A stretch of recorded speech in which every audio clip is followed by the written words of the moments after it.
Hey y'all, Frogtoad here.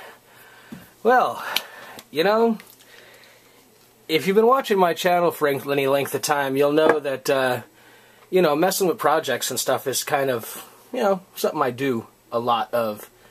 And just recently, just got a kind of a wild hair. If any of y'all have watched Gavkoo or Tuffthumbs or any of the other custom knife makers, you'll see they take some pretty run-of-the-mill knives and try and do some really pretty things with them. Sometimes pretty, sometimes functional, sometimes both, and it's really neat. And a couple, 3 or 4 days ago, I decided, hey, I'm going to give this a whirl. And that's why you see here, I shot a little bit of footage of the knife before I started, but it's gone. I just lost it. But if you're familiar with the Spyderco Resiliance, this is the these are the original scales for it, and they're still a little bit dusty. And you know, I like the knife, real thin, real inexpensive, you know, big knife, 4-inch blade. And I figured, seeing as how it was a pretty inexpensive blade, if I was going to try and do something, this would be, you know, probably the blade I'd do it with. And so what I did. Well, heck, I'll just show it to you. That is Purpleheart. And really all I did was take the scales, copy them out of the wood, and then put it back on. Now, it just took me a couple seconds to say that. If you've watched my channel, you know I do a lot of woodworking. I was amazed, just simply amazed at how difficult this actually was. Part of it, you know, I didn't know what the heck I was doing. That's never slowed me down, but it's a lot harder than it looks. I mean, these things are thin. They got to be somewhere between, maybe they're probably around 3/16 of an inch thick, which maybe when you're working with G10 is pretty easy to manipulate, but even when you're working with a wood as hard as the Purpleheart, it's difficult. It is not easy.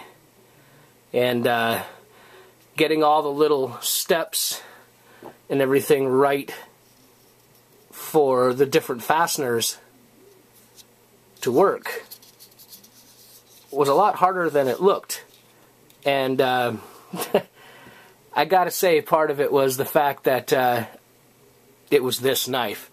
Some of the things I've learned, if y'all ever decide to do this, especially with at least the Resilience. Perhaps the Tenacious and some of the others are different, but I don't think so. I'll tell you what happened to me, is it had these little Torx screws holding the scales on as well as the pocket clip.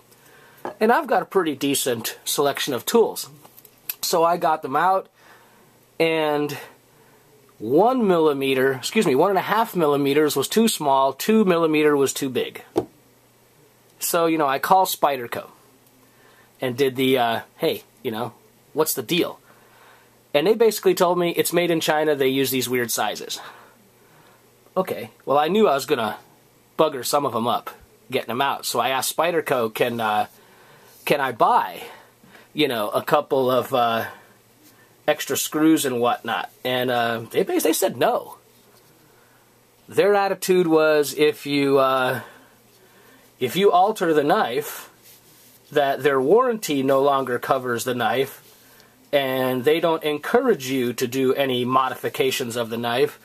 So bottom line is, they're not going to sell you any parts.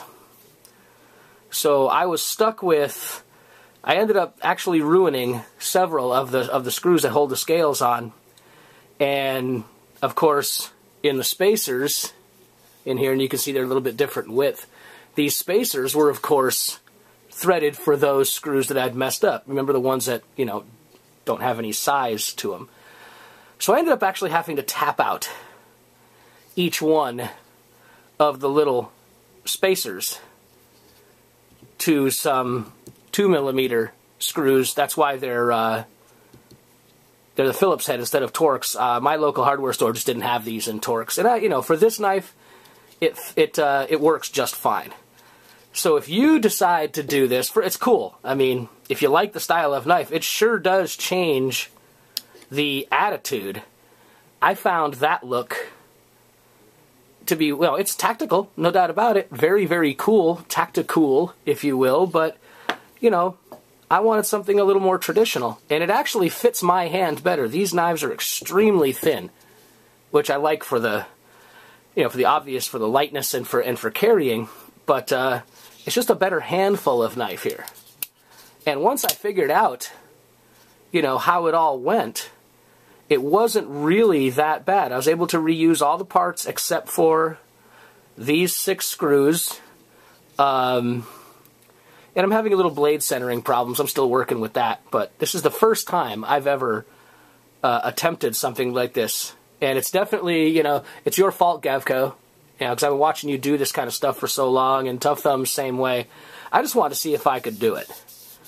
And I'm actually very pleased. It's a nice, you know, 4-inch Spyderco. These are dirt cheap, so I figured if I buggered it up, no big deal. And I like the way it came out. This will probably, you know, hang around as a useful blade for me. So it's just Purpleheart with a tongue oil. I know that right now it's hard to see that, but the Purpleheart is usually a little bit more of a, well, a maroonish purple color. The camera's not picking it up. It's difficult. Even the shades here, it's hard to tell the difference. But that's an extremely hard wood. So that was my first, and probably not only, attempt at this. Will I do another one of these? Man, I don't know. Probably, you know, because now I know how to do it. But if I had known about the weird fasteners from the Chinese-made stuff, I probably wouldn't have. In fact, if I have time, I've got a little Kershaw Skyline here that I know nothing about taking it apart. I've had it for quite a while. I'm going to do a review on it real soon, like you haven't seen Kershaw Skyline reviews, but hey, I got to do mine. Everybody's a little different. But if Kershaw's, made in USA, by the way, if their sizes are more standard and easier to deal with, I may do this one next.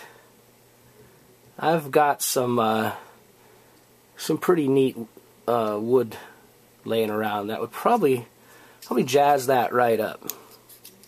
So I don't know. We'll see. Anyway, Spyderco Resiliance, my first shot at any kind of knife. I guess, you know, if you want to call it pimping, I wouldn't call it that. It's more like maybe old schooling. Taking something that's tactical and give it more of an old school look to it. Alright, y'all. Thanks for watching. Fair winds. We'll see you next time around.